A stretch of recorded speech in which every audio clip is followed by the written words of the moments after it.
영산강 일대를 점령했다는 생태계 교란종. 국내 생태계에 얼마나 악영향을 끼치는지 국립생태원이 조사와 포획에 나섰습니다.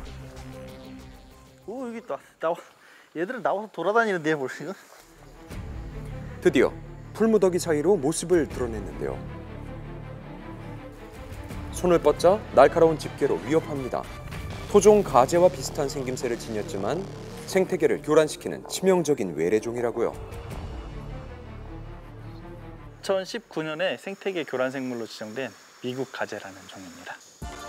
원산지는 미국 루이지애나주로 집게에 돋아난 붉은 돌기가 특징이죠. 통발에 든 건 모두 미국 가재뿐이었습니다. 와, 여기에도 꽤 많습니다.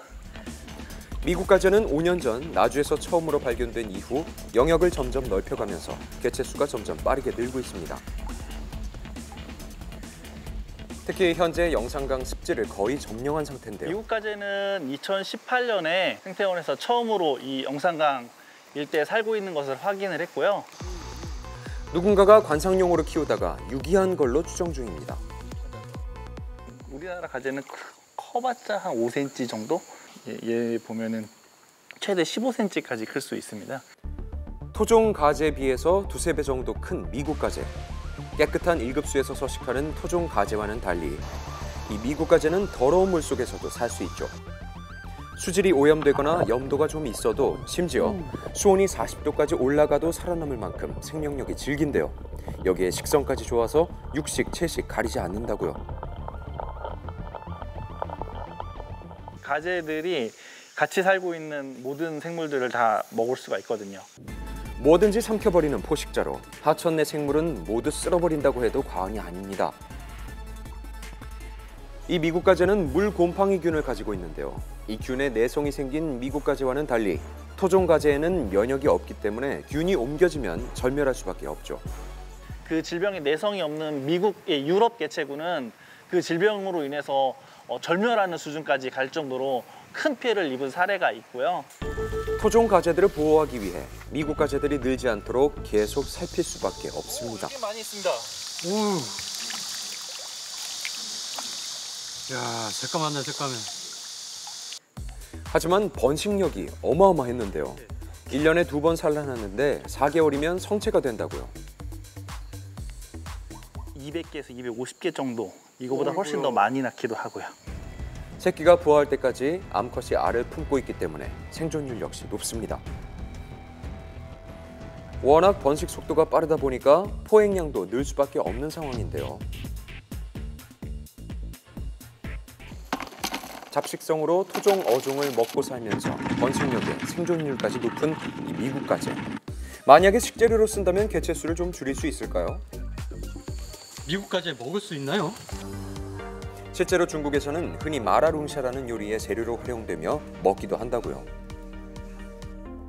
대부분 이 식자재로 활용을 하는 미국 가재들은 양식된 개체들입니다. 현장에서 보셔서 잘 아시겠지만 얘들이 사는 환경이 그렇게 깨끗하지가 않아요. 자연 생태계에서 이렇게 포획한 거를 식자재로 활용하는 사례는 없습니다.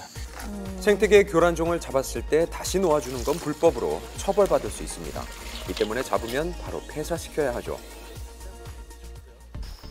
자, 이곳 역시 또 다른 생태계 교란종 때문에 토종 어종의 씨가 마르고 있다고요. 그래도 여기가 많이 잡히는 데니까. 잔잔한 호수에서 뭐가 때로 잡힌다는 걸까? 수심이 그리 깊지 않은 부분에 투망을 던지고 얼마 지나지 않아서 끌어올려 봤습니다. 이번에 좀 잡혔다. 투망 사이로 보이는 건 의문의 물고기. 약 30분 동안 수십 마리가 잡혔네요. 언뜻 보면 크기가 작고 그리 위협적이지 않아 보이지만 생태계를 위협하는 어종입니다.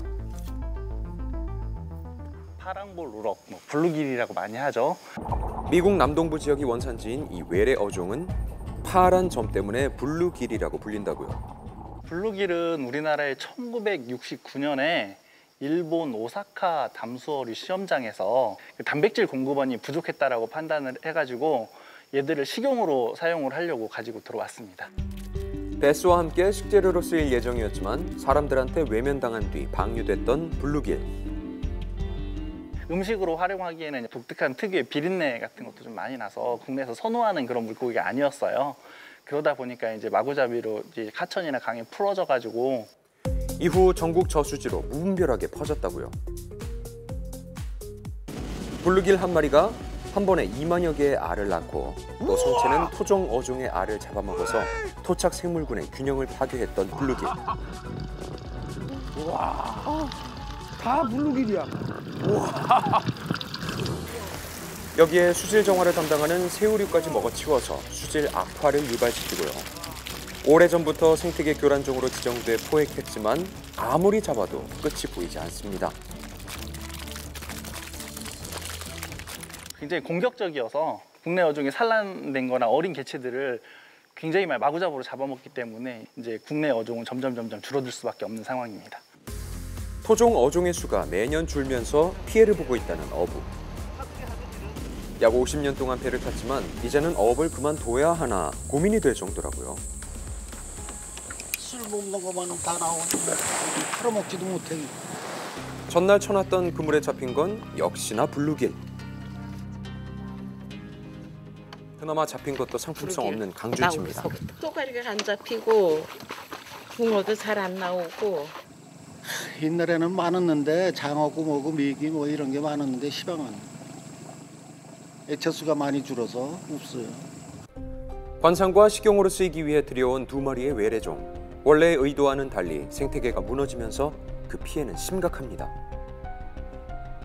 최근 들어서 이 생태계 교란 생물들이 발생이 늘어나는 추세를 보면은 최근에는 이제 늑대 거북이나 악어 거북, 미국 가재 같이 관상용이나 애완용으로 키우시는 것들을 자연 생태계 유기를 하시는 경우들이 굉장히 많습니다. 근데 걔들이 유기가 되면 생태계 교란을 갈 우려가 있고요. 우리가 상상하지 못하는 그런 일들이 일어날 수 있기 때문에. 외래 동식물을 키우기가 힘들어졌다면 환경청이나 국립생태원에 처리 방안을 문의해야 한다는 것 꼭 기억하시기 바랍니다.